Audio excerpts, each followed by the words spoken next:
வணக்கம் அன்பு மாணவர்களே. நம்ம இன்றைக்கி பார்க்க போகிற பாடம் என்ன அப்படின்னா, ராசிகளோட தத்துவங்களை பற்றி பார்க்குறோம். ஃபஸ்ட்டு பார்த்திங்கன்னா இதில் நெருப்பு ராசிகள் என்னென்னு பார்ப்போம். அதாவது மேசம், சிம்மம், தனுசு இதெல்லாம் பார்த்திங்கன்னா நெருப்பு ராசிகள் சொல்லுவோம்.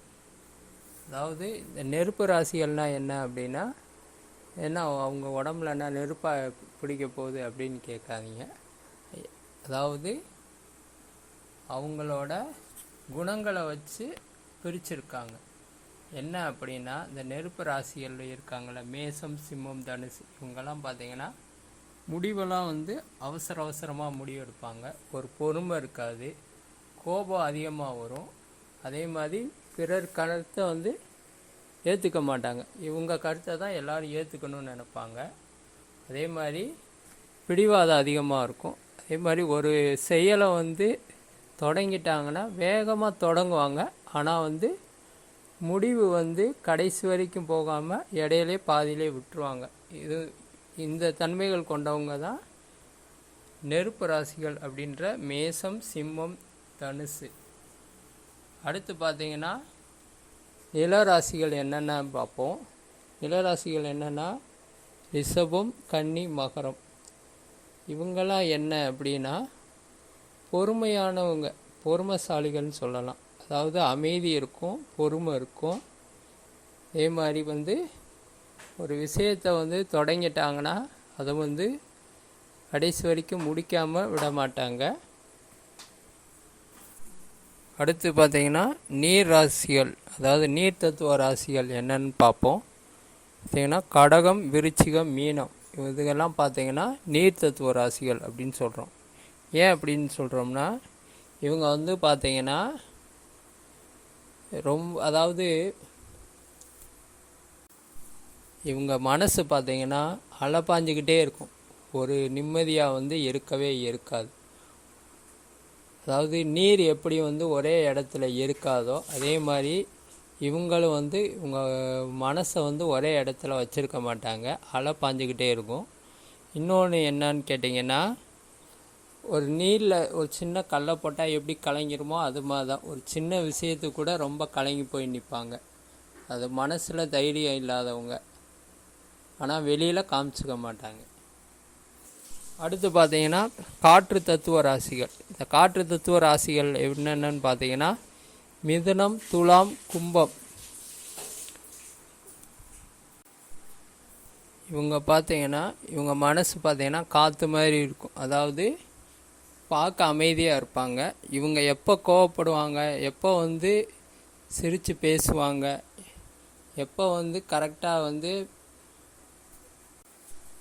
அதாவது எப்போ கரெக்டாக வேலை செய்வாங்க, எப்போ கோவப்படுவாங்க, எப்போ அமைதியாக இருப்பாங்கன்னு சொல்லவே முடியாது. பார்க்க வெளியில் அமைதியாக தான் தெரிவாங்க. ஆனால் இவங்களுக்கு எப்படின்னா, ஒரு காற்று எப்படி ஒரு நேரம் தென்றல் காற்றாவோ ஒரு நேரம் சூறாவளி காற்றாவோ இருக்கா, அது மாதிரி இவங்க கோபம் வந்தால் ரொம்ப பயங்கரமாக வரும். அதே மாதிரி அதாவது மனசு இலகிய மனசு கொண்டவங்க. அடுத்து பார்த்தீங்கன்னா இந்த ராசிகளோட தன்மைகளை பற்றி பார்ப்போம். அதாவது ஃபஸ்ட்டு பார்த்திங்கன்னா சரராசிகள், அதாவது மேசம், கடகம், துலாம், மகரம், இவங்கெல்லாம் பார்த்திங்கன்னா சரராசிகள்னு சொல்லுவோம். அதாவது சரராசிகள்னால் இவங்க வேகமாக மூவ் பண்ணுற ராசிகள். அதே மாதிரி வேலையிலையும் ஒரு இடத்துல கரெக்டாக வேலையில் இருக்க மாட்டாங்க.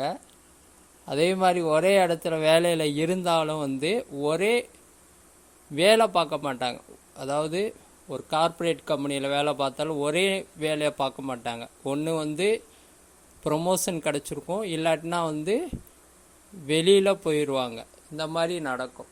அதாவது அவங்க வாழ்க்கையில் பார்த்திங்கன்னா முன்னேறி போயிட்டே இருப்பாங்க. அவங்க தான் பார்த்திங்கன்னா சரராசிகள்னு சொல்கிற மேசம், கடகம், துலாம், மகரம். அடுத்து பார்த்திங்கன்னா ஸ்திர ராசிகள். ஸ்திர ராசிகள்னால் உறுதியான ராசிகள் அப்படின்னு சொல்கிறோம். யார் யாருன்னு பார்த்தீங்கன்னா ரிஷபம், சிம்மம், விருச்சிகம், கும்பம். இவங்க பார்த்திங்கன்னா ஸ்திரத்தன்மை கொண்ட ராசிகள். அதாவது ஒரு வேலையிலையோ ஒரு தொழிலையோ உட்காந்துட்டாங்கன்னா அவங்க அதே வேலையிலே ரொம்ப வருஷம் வந்து வேலை பார்க்குற மாதிரி இருப்பாங்க. அதாவது இன்னும் புரிகிற மாதிரி சொல்லணும்னா, இந்த ஒரு இடத்துல ஒரு வேலையில் இருந்துட்டாங்கன்னா இவங்களை கிளப்புறது ரொம்ப கஷ்டம். சேரப்பட்டு உக்காந்துட்டாங்கன்னா எந்திரிக்கவே முடியாதுன்ற நிலைமைக்கு, வேறு யாரும் அந்த இடத்துக்கு வரவும் முடியாது. இவங்களும் அந்த இடத்த விட்டு ப்ரொமோஷன் கூட வேண்டாம், நான் இதே இடத்துல வேலை பார்த்துக்கிறேன்ற லெவலுக்கு போயிடுவாங்க.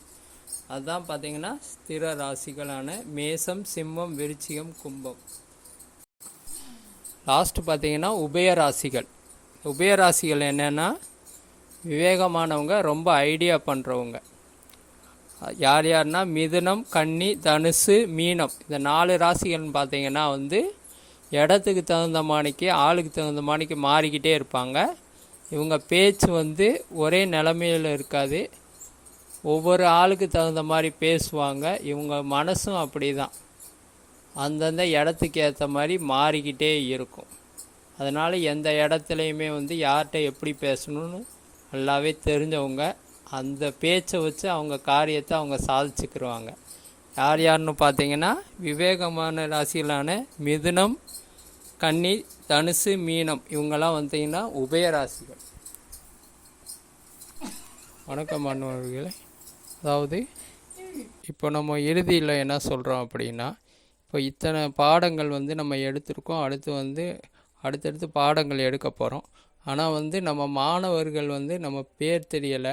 அதாவது இந்த மாணவர்கள் வந்து நம்ம சப்ஸ்கிரைப் பண்ணுறாங்களா இல்லையான்னு கூட தெரியலை. அதாவது ஒரு சப்ஸ்கிரைப் கூட பண்ணல, லைக் பண்ணல, ஷேர் பண்ணல. அவங்களுக்கு ஏன் நீங்கள் வந்து ஜோதிடம் கற்றுக் கொடுக்குறீங்கன்ற லெவலுக்கு வந்து நம்ம நண்பர்கள்லாம் பேசுகிறாங்க. அதனால் இப்போ வந்து நம்மளோட மாணவர்களை வந்து நம்ம வந்து சப்ஸ்கிரைப் பண்ணுங்கள். அதோட உங்கள் ஒவ்வொருத்தரோட ஃபோன் நம்பர் கூட வேண்டாம், ஒவ்வொருத்தர் பேரையாவது கமெண்ட்ஸில் போட்டிங்கன்னா தான் நமக்கு இத்தனை மாணவர்கள் இருக்காங்க அப்படின்ற லெவலுக்கு தெரியும். அந்த மாணவர்களுக்கெல்லாம் வந்து இந்த பாடங்கள்லாம் முடிஞ்சதுக்கப்புறம் சான்றிதழ்கள் வழங்கலான் இருக்கோம். அதனால் கண்டிப்பாக வந்து நம்ம மாணவர்கள் வந்து அவங்கவுங்க பேரை வந்து தயவுசெய்து வந்து கமெண்ட்ஸில் போடுங்க. அப்போ தான் எத்தனை மாணவர்கள் இருக்காங்க அப்படின்ற இது நமக்கு தெரியும். அப்போ அடுத்தடுத்து நம்ம ஜோதிட வகுப்பு இலவசமாக சொல்லித்தர்ற அளவுக்கு நமக்கு மனசுக்கு கொஞ்சம் நிறைவாக இருக்கும். நன்றி, வணக்கம்.